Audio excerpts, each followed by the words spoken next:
বর তো আসার সময় হয়ে গেল, তোমার ব্রাহ্মণ নাপিত কোথায়? এই তো আমরা এসে গেছি, আমি ব্রাহ্মণ। আমি নাপিত। কই গো, ব্রাহ্মণ ঠাকুর এসে গেছে, পা ধুয়ে দাও। পণ্ডিত মশাই বসুন।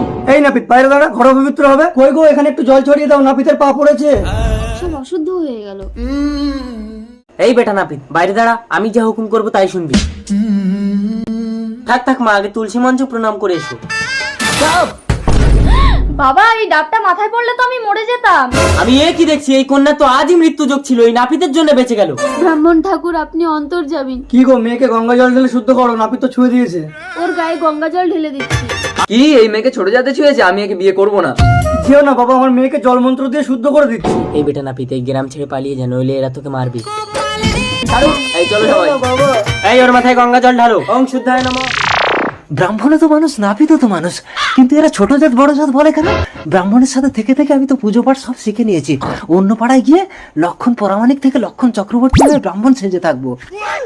পণ্ডিত মশাই নমস্কার। তথাস্থ। পণ্ডিত মশাই, আমার ছেলেটার নামকরণ করে দিন না। তোর ছেলের নাম তুলসী দাস। তুলসী দাস? পণ্ডিত মশাই, আমার একটা ভাইজিকে ছোট জাতে ছুঁয়ে দিয়েছে বলে বিয়ে হয়নি। আপনার ছোঁয়ায় কত কিছু তো পবিত্র হয়ে গেল, কত মানুষের কত রোগ সেরে গেল। আপনি আমার ভাইজিকে বিয়ে করবেন? ঠিক আছে, কিন্তু তোমার ভাইজি কি আমাকে বিয়ে করবে? কি বলেন, আপনি একজন কুলীন ব্রাহ্মণ। এই বেটা নাপিত, তুই এই পাড়ায় এসে ব্রাহ্মণ সেজে মানুষের চোখে ধুলো দিচ্ছিস?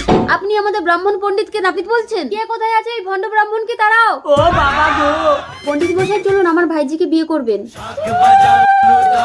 নাও, এবার শুভ দৃষ্টি হবে, ঢাকা দাও। ঢাকা দাও, ঢাকা দাও। বাবা, এতে সেই নাপিত। সর্বনাশ। জাতপাতের বিচার করো না, এই নাপিত একদিন তোমার জীবন বাঁচিয়েছিল। রক্ত মাংসে গড়া মানুষ, মোদের সবার শরীর সমান, কেউ ছোট নয় কেউ বড় নয়, এটাই করো প্রমাণ।